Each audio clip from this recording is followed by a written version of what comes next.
Naloloka ako sa mga kumakalat ngayon na mga paiba-iba pong bigla ang nagiging statement na lumabas sa aking bibig na mga ginagawa ninyong mga statement ko daw. Okay? Laruhin ko lang po na ako po sa reality show ko ay nagsishare ako ng kung ano yung journey at natutunan ko as nagsisimula at nagtatry magnegosyo sa Fab, no? Ang sabi ko, kung meron akong multo, eto yun, yung what if hindi ko muna ginawa mag-taping, what if hindi ko inuuna yung pag-vlog ko, yung mga ganong eksena na passion kong gawin. Kasi alam ko sa sarili ko na kung nag-focus ako sa Fab, sa business ko, sa products ko, ay mas kikita po ako ng mas malaki. Pero dahil out of passion, mas inuna ko po yung, subukan ko to, subukan ko mag-taping, ituloy ko pa rin yung vlogging ko, etc. Kasi full-time vlogger po ako, diba? Alam niyo naman yung ganong buhay ko. So yung sinasabi nila nagsisisi si Tony Fowler na bakit niya pa inuna ang batang Quiapo kaysa sa kanyang negosyo na pabayaan tuloy, etc. Hindi po yun ganun. Una pa lang ay may mga mali na akong desisyon. Kumbaga yun nga yung sinasabi ko sa inyo na what if tulad ng, alam nyo ba na 1 year na yung Fab bago ko inilabas na ako yung CEO kasi natatakot ako na baka mamaya i-judge yung product ko dahil ako yung CEO. Ganun yung nararamdaman ko. Pero yun nga may nagsabi sa akin, may madami nagmamahal sa'yo, ba't ka nakafocus sa mga nag-hate sa'yo? Kaya nilabas ko na ako yun. Ko po,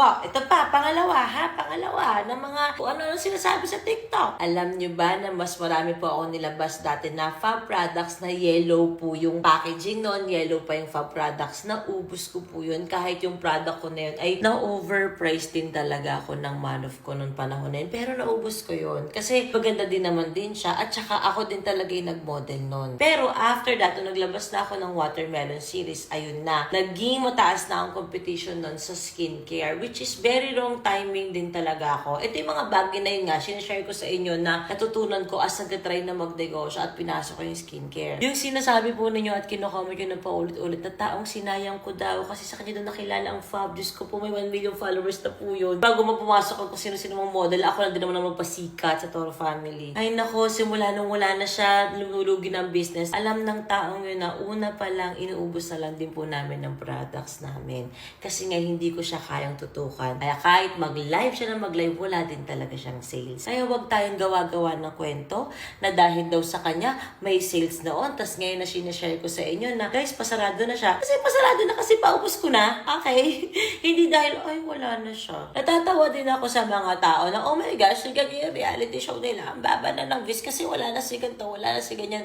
Guys, di ba, dapat masaya kayo para sa amin. Kasi, kaya lang naman din mataas yung views din namin dati kasi ang toxic din eh. Ngayon parang saktuhan kami, may dramahan kami. Pero hindi kami halos magpatay ng sakit ang damdamin. Kasi kami, Toro family, wala na pong kupal. Pansinin nyo may mga samaan kami ng loob, pero wala na kumukupal sa bawat isa sa amin. Real talk lang. Kaya alam nyo, wag na kayong mag-mention na kahit na anong wala na. Kasi ang ginagawa nyo, ginilalagay nyo na ng trigger point. Kasi takot din yung mga umalis na sa akin na matrigger nila ako. At kayo yung gumagawa ng mga bagay na ikaka-trigger ko as a leader, etc. Though hindi naman ako naapektuhan. Pero sinasabi ko lang, tulungan nyo yung mga taong wala na sa Toro family kung talagang sumusuporta kayo. Huwag nyo silang bigyan ng parang dahilan para magkaroon pa kami ng away. Kasi yung mga yan, may mga pending cases yung mga yan na pwede ko talagang, isang pitik ko lang talaga. Let's go. Pero alam niyo yun, mas gusto ko mag-focus sa sarili ko na maging better ako, yung Toro family, na maging better kaming lahat. Na hindi lang naman reality show pinagkakakitaan namin. Hindi lang din naman mga yellow buses sa TikTok. Napakalala pa pong iba. At gusto ko mag-focus sa pagiging busy ko ngayon. Bakit ako busy? Inaamin ko na papabayaan ko na din talaga ang reality show. Hindi na po ako nag-check niyan. Hindi na po ako nag-review niyan kasi may bago po akong binubuo na show para sa inyo. Kaya abangan niyo po yan. Doon po ako sobrang busy na sobrang sakit talaga ng ulo ko. Sobrang buwan na. Grabe tong paghahanda na to kasi matindi tong documentation na to. Totoo naman din kasi, aminin natin, Diyos ko, ang mga bagay-bagay pag may issue at saka may mga nakita ng damdamin, so po talaga mataas ang views, ayaw namin ng ganun. At totoo lang mula noon, ayaw na namin ng ganun. Ang nakakatawa lang kasi is palagi kaming sinisisi sa kung ano yung naging reaction namin. Bakit nga ba kami naging toxic? Kasi ginagawa ka ng taong toxic na maging toxic ka. So ngayon, yung mga pa-victim, etc., wala na. Okay na kami. Basta totoo lang, mas gugustuhin ko, lalo na ngayon may 2 na akong anak, na mas gugustuhin ko na ang views ko 10k views na lang. Pero may peace of mind ako. Walang kumukupal sa akin sa araw-araw. Walang abuso. Walang natatarantado sa likod namin. Yung mga ganong eksena. At sa kabilang parte din, sa mga umalis sa amin, tigilan nyo na please yung mga pag-mention sa pangalan nila. Kasi Kasi ayun sila, kitang-kita nyo naman. Grabe yung sobrang saya daw. Alam mo talaga walang problema kahit ang dami umabot sa amin. Kung gano'n ang propaganda nila, sige na, sobrang sayang-saya talaga. Alam mo yun, kung yun ikakabigay ng peace of mind nila na kailangan sobrang happy lang tayo, walang problema, never umiyak, never tumatak ang luha, let's go. Ibigay nyo na sa kanila. Pag nyo nang i-request na please bumalik, wala akong ibabalik, wala akong planong ibalik kung meron akong baka ipakulong.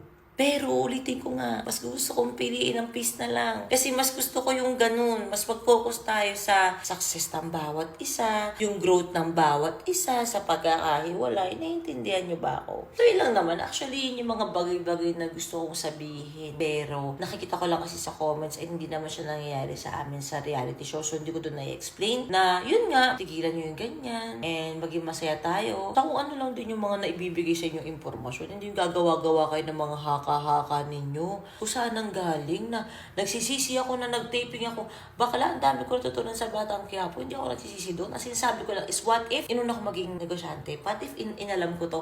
Yung mga ganong bagay. Ano to eh? Sabi nga nila, diba? Trial and error talaga pag magsisimula ka magnegosyo, diba? Hindi ko talaga siya forte. Like, wala talaga ako idea. At sa journey ko na nagsimula nga akong yun nga, try magnegosyo sa skincare, ang dami ko ding natutunan. And sana, pag mabubukas ako ulit na bago kong negosyo, ayun, may okay din siya. At 100% sure ako na kung ano yung mga pagkakamali ko sa FAB, ay maya apply ko sa magiging bago kong negosyo. Sa totoo nga lang, alam nyo ba, sa sobrang pagka-busy ko sa bagong show na ginagawa ko, siya talaga to sa mga iniisip ko na ihinto mo talaga yung reality show. Kasi mas matindi itong gagawin ko at mas marami akong tao matutulungan. Kaso, ang dami nagko-comment na wag naman, paano yung Sabado namin.